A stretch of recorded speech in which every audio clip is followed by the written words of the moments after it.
Good evening, my friends. This is Paul, and today I'm going to be reviewing to you Eliminator Boat Duel for the NES. Though the footage you're seeing is based on the Nintendo Switch Online version because that's, well, first I've ever even heard of this game was when I was browsing the app. And that's also how I'm playing it because Nintendo gave me another free trial. Check your newsfeed, guys, if you want to get as lucky as me without paying for the server. So, this game is split into 3 basic parts in the single-player mode. I couldn't test out the multiplayer mode because I'm pretty sure my sister's not going to want to play this with me. So, you control the red boat, and you're facing against the green boat in a large Grand Prix where you're trying to take home the title of champion. To do that, you compete in a large race that's split between 2D and 3D segments. Never thought I'd say that in an NES game. In the 2D segment, it's played from a top-down perspective, and you have to basically get through an obstacle course full of various things that could either slow you down or speed you up. Sometimes it's a bit unclear which does which, because I feel like there's one object that's an exploding barrel, and I feel like at times it made me faster than my opponent, but at other times it slowed me down. The 3D sections are even more confusing because while they look good and don't give me a headache nearly as much as most SNES and Sega Genesis games that implemented early 3D, there's also these flagpoles along the sides that show you the intended path through the course, but hitting the flags sometimes actually works to your benefit. Thankfully, a little bit of strategy can be employed because some of the levels have multiple routes, albeit they're not that complicated, just will you go to the right or to the left of an obstacle. And you also can get Nitro Boosts. Now you don't have unlimited, but you can see at the bottom of the screen how many you have by running into N icons on the race. You can use these to literally jump into the air and get a boost. Sometimes you can even jump on top of your opponent to damage their boat and artificially gain a speed boost over them. You can also get more money by driving over the S icons, although you lose money if your ship takes an overt amount of damage. The money is spent at the dry dock, which is kind of the intermission between the tracks, where you can choose to either repair your ship's damage or upgrade various assets, such as having better steering or a faster acceleration. At first, these differences don't really seem to mean a whole lot, as I kind of couldn't tell the difference because I thought the controls were already amazing from when I started. But it really is good to try to maximize what you think is the most sufficient to get you through a course, because maybe you're bad at the game and so you'll want to upgrade the steering first. But if, say, you're a veteran player, maybe you might want to improve your acceleration so you can defeat the faster opponents, because one really cheap moment later in the story is when you only have the ready, set, go woman waving the flag, and then you basically have to accelerate for like 3 seconds, and that's the whole race.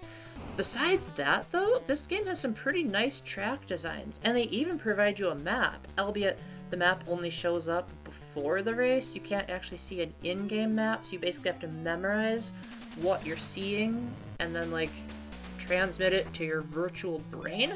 Thankfully, this is a Switch game, so you can easily just take a capture of it if you really have to.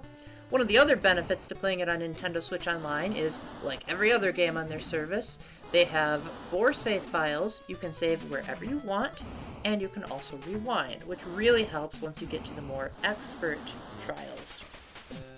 Now, this game doesn't have a save system, but in some respects, it kind of does at the same time. So, when you start up the game, the first thing you see is 1 player normal, but if you keep pressing the select button, you can actually choose between 3 difficulty levels: easy, normal, and expert.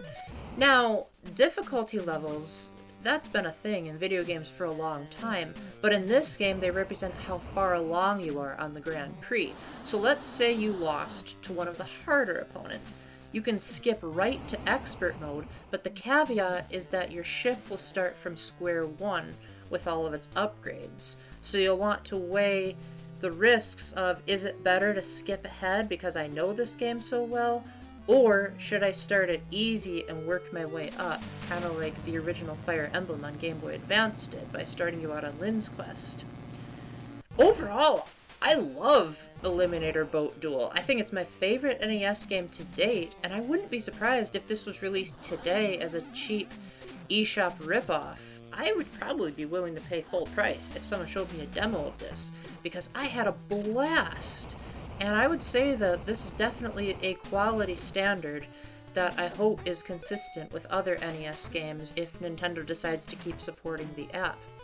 Overall, if I were to give it a score, I'd give it just about the highest I could, albeit docking a few points for a couple of inconsistencies, such as not being sure what objects help me and hinder me, and also, this may seem like a little bit of a nitpick to some of you, but none of the women in this game, with the exception of the women that you actually face in the green boat, wear one-piece swimsuits. They're all wearing two pieces, and to some people, that might be considered scandalous.